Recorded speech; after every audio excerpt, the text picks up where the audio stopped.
Welcome to the deep dive, where we get right to the heart of what's truly fascinating. Today, I want you to picture two very different corners of France. First, imagine a city, steeped in history, but also a leader in aerospace. Really unexpected. That's in southern France. Now, contrast that with, a vibrant volcanic island, Okay. miles and miles away in the Indian Ocean. Both French, yes, but wow, so incredibly unique in their own A ways. fantastic contrast, isn't it? And our mission today, really, is to unpack these two places, Toulouse and La Réunion.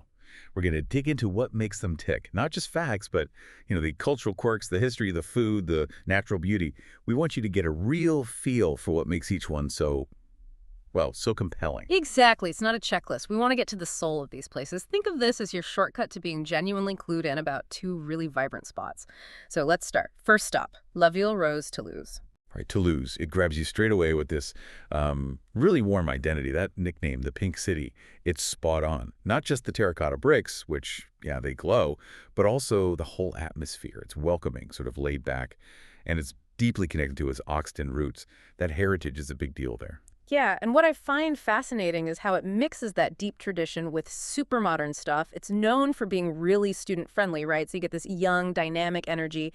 But then, boom, it's also this major global center for aerospace. Airbus is there.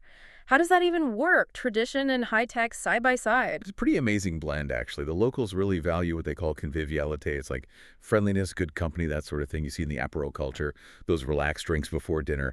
They often stretch into these long, great conversations on cafe terraces. Hmm. I think the balance works because, well, even in high-tech fields, people want a good quality of life. So engineers, scientists, they move there not just for the job, but for that lifestyle. It creates this really interesting buzz, mixing old charm and new ideas. Okay, that makes sense. And the history there is pretty intense, too. It wasn't just some sleepy town. Capital of the Visigothic kingdom, way back, 5th century, and then later a huge center for Catharism, that medieval religious movement. Which led to the Albigensian Crusade, a really brutal period. Right. And then skip ahead, Battle of Toulouse in 1814 during the Napoleonic Wars. Yeah, and through all that upheaval, it really held on to its Occitan identity, its language and culture that makes it distinct within France. But then the 20th century brought this huge industrial shift. Aviation basically reshaped the city. It became the European capital for aeronautics and space. It's not just Airbus. It's this whole ecosystem of companies, research, top engineering schools. So that history of adapting, maybe that's why its traditions feel so alive today, like the Fête de la Violette, celebrating the city's flower. Exactly. And the Festival Occitania, that's all about celebrating Occitan language, music, dance, Okay. big stuff. And in summer, they have Toulouse plages, like beaches in the city. Yeah, they set up artificial beaches. It's pretty cool. And don't forget, Carnival de Toulouse, very colorful, lots of parades, giant puppets. Plus, with all those students, you get these lively integration events and bodega nights, big outdoor parties with music and drinks. They know how to celebrate. And the music scene. Toulouse gave us Claude Nougaro, right? His song Toulouse is iconic. Absolutely. A legend. And there's also that strong Occitan folk tradition, flutes, tambourines, hurdy-gurdies, very distinct sounds. But it's not just stuck in the past musically, is it? Not at all. That student population fuels thriving electronica and hip-hop scenes. Big Flo and Oli, huge rap duo, they're from Toulouse, won lots of awards. They rep the city hard. Right. And Lee Bikini, that venue sounds famous. Oh, it is. Pulls in big Indian electronic acts. But you also get local choirs, jazz groups, sometimes just playing in squares. Music's just part of the air there. Okay, we have to talk food. Because Yeah. Toulouse food sounds incredible. Cassoulet, that's the must-try, right? Oh, absolutely. The signature dish. It's this amazing slow-cooked white bean stew Yeah. packed with duck, pork, and that local saucisse de Toulouse. So good. Pure comfort food. What about sweets? There's fenêtre, it's a traditional cake, apricots, candied lemon peel. And with the violet being the city's symbol, you find vital-flavored everything. Candies, liqueurs, even ice cream. Huh, violet ice cream. Interesting. It reflects that whole Southwest France cuisine, Yeah. lots of duck confit, magret, foie gras. And nearby, you've got great stuff like rocamadour cheese, Gaillac wines, Armagnac brandy? and fashion. What's the style? Relaxed. Generally, yeah. Kind of Mediterranean chic. Mhm. Linen shirts, espadrilles, casual but elegant. But the students and artists definitely bring more expressive, varied styles, too. You see a bit of everything. Do people actually wear violet stuff? Sometimes. Little touches, like accessories, a scarf, maybe. And during festivals, definitely more Occitan-inspired outfits, sashes, embroidered shirts. flora-wise, besides the violets everywhere in branding and gardens? You see lots of plane trees lining the streets, platanes. And wildlife Mm. along the river. Along the Garonne, ducks, herons, fish. And since the Pyrenees aren't far, regional parks have eagles, marmots, ibex. Okay, let's talk people. We mentioned Nougaro, Big Flo, and Oli. Anyone else key? Well, Carlos Gardel, the tango legend, was actually born in Toulouse. Many people don't know that. No way, Gardel. Wow. Yep. And Dominique Baudis, a former mayor, he's credited with really revitalizing the city. And Jean Jaurès, the famous socialist thinker. Studied there, yeah. Yeah. His legacy is felt. And don't forget that nickname, Silicon Valley of Europe. It really speaks to that concentration of engineering talent. It even shows up in films sometimes, right? Like The Petit Lieutenant or Cézanne et moi. It has that visual appeal. So with all this history and modern tech, what are the must-see landmarks? Okay, got to start with the capital de Toulouse. City Hall, Opera House, that iconic pink front, can't miss it. And a huge church. Basilique Saint-Sernin. It's massive, one of the biggest Romanesque churches in Europe. And it's on the Camino de Santiago pilgrimage route. Right. What else? The Pont-Neuf Bridge over the Garonne, it's from the 16th century, really beautiful. The Canal du Midi, UNESCO site, great for biking, boat trips, just walking. And the Space Museum?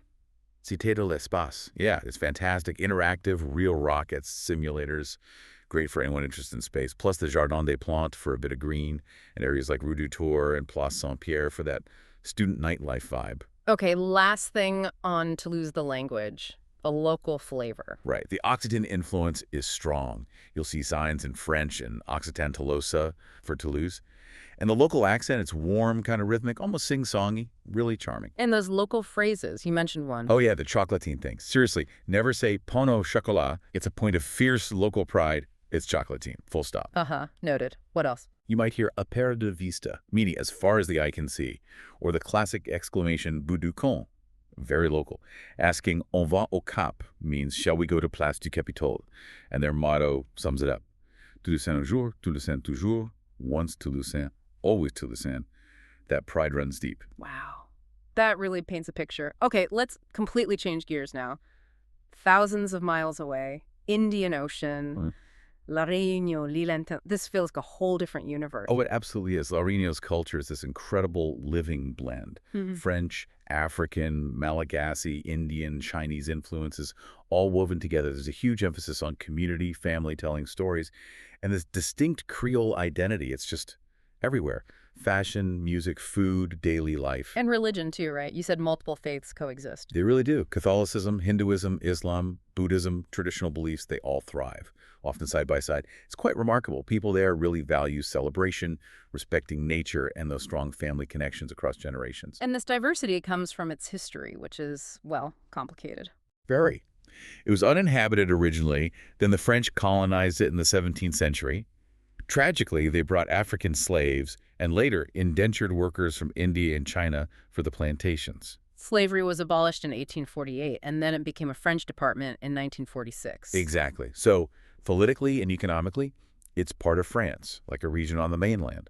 But culturally, it's worlds apart. Yeah. That creates this ongoing dynamic, this tension sometimes. And there are ongoing issues stemming from that history. Definitely. There are constant efforts to protect the Creole language and culture, and also the island's unique biodiversity.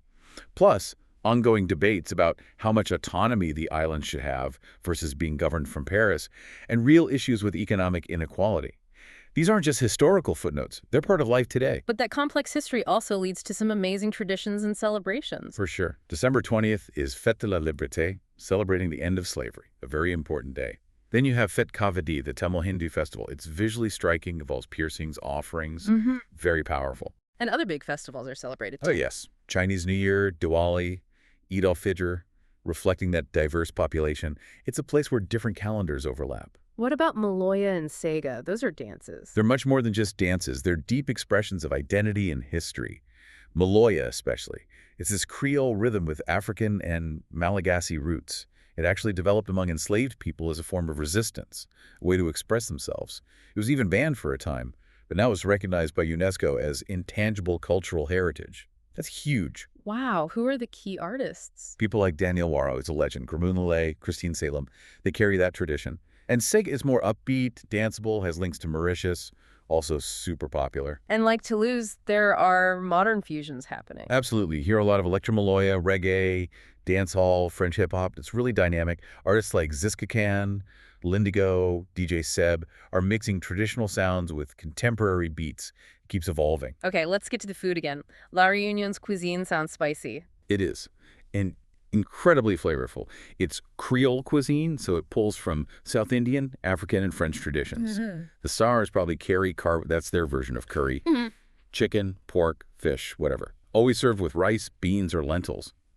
And rougale is this essential side dish, like a spicy relish, usually tomato-based, with ginger, onion, chili. There are loads of variation. You have it with everything. And I saw bouchons mentioned, from Chinese influence. Yep, little steamed dumplings, really popular. And for street food, you got to try samosas and bonbons, piments, little chili cakes, basically. Addictive. What about drinks? Rum orange is the classic. Rum infused with local fruits, spices, vanilla. Everyone has their own recipe. Yeah. And tons of fresh tropical fruit juices, passion fruit, lychee, mango, plus herbal teas, tisanes are very common too. And dessert. Think simple, delicious things. Banana fritters, coconut sweets, just amazing fresh tropical fruit. Okay, style in nature. How does a tropical climate affect things? Well, clothing is all about light, breathable fabrics, practical for the heat. Women often wear bright colors, maybe dresses or sarongs. For Maloya dancing, they often wear special skirts that flow really nicely. And for celebrations, you'll see beautiful traditional outfits, Indian saris, Muslim kaftans, Chinese robes, depending on the event and heritage. But everyday wear includes modern styles, too. Oh yeah, streetwear, hip-hop fashion, European trends are all popular, especially with younger people. But visually, the landscape, wow, the biodiversity is just incredible. It's a volcanic island, remember? Piton de la Fournaise is the volcano, one of the most active in the world. It's constantly shaping the island. L'Île Intense, it really fits. What kind of plants and animals are famous there? You see amazing trees like tamarind and the flamboyant trees with bright red flowers, guava bushes, vanilla orchids, bougainvillea everywhere, pandanus palms. Wildlife includes rare seabirds like petrels, the Reunion harrier hawk, colorful day geckos. And marine life. Whales pass by during migration season. Dolphins, sea turtles nest on the beaches, and the coral reefs are stunning, though fragile. Huge parts of the island are protected national parks, UNESCO World Heritage Sites to try and preserve all this. Who are some key figures representing La Reunion today? We mentioned Danielle Waro, the Maloya musician and activist, huge figure. There's Audrey Dardane, an inspiring para-athlete champion. Maya Kamadi is another musician blending Maloya with pop and folk sounds. Really cool stuff. And honestly, a lot of the voices representing young Reunionese people now are creators on TikTok and YouTube. They have a big presence. And how is it portrayed in media generally? Often in documentaries about France's overseas territories. The focus is usually on that unique Creole identity, the landscapes, the cultural mix. Pride is a central theme. And the must-see places, besides the volcano. Saint-Denis, the capital, has lovely colonial buildings, museums, really vibrant markets. The cirques are unbelievable. Salaos, Mafat, Salagi, these huge natural amphitheaters carved by erosion. Mafat is only reachable by hiking or helicopter. Wow. You can explore lava tunnels left by old flows. There are dramatic black sand beaches. There's that church, Notre Dame de Lave, that lava flowed around but didn't destroy. Quite a sight. Beaches. Oh, yeah. Yeah. Grand Anse is beautiful. Hermitage has a lagoon. Bukankana is popular. There are also colorful Tamil temples like the Temple Tamil du Colosse and museums like Maison Carrère or the Cité de Volcan for geology. Okay, finally, the language. We touched on Creole. Right. French is official, taught in schools, used for admin, but Reunion Creole is what you hear everywhere in daily life. It's this amazing blend itself, French base, but with lots of words and structures, from Malagasy, Tamil, African languages. It's really alive. Can you give us a few phrases? Sure. Mi aime à ou means I love you. A casual greeting might be oulé la, which is like you here, or you, good. Les bon means it's great, or that's good. If something's yours, you might say amwinsa, at. And a common way to ask what's up or what's happening is kose fe. Love it. And that slogan captures it all. L'Île Intense. Yeah, the Intense Island. Used in tourism, but it really does sum up the place. The dramatic nature, the vibrant culture. It's intense in the best way. What an incredible contrast we've explored today. From Toulouse, the Pink City, with its blend of ancient roots and high-tech future, that Occitan spirit, the student vibe, the aerospace buzz, and, of course, the passion for chocolatine. Exactly, and then whisked away to La Réunion, l'île intense. That amazing cultural melting pot forged from such diverse histories, the power of Maloya music, the spice of Creole food, those absolutely breathtaking volcanic landscapes. Both are French, technically, but they feel like entirely different worlds, each with such a distinct soul. It really makes you think, doesn't it? How places under the same flag can be so incredibly different. It's about history, geography, the mix of people. It goes so much deeper than just nationality. It's about the spirit of a place, you know? Absolutely.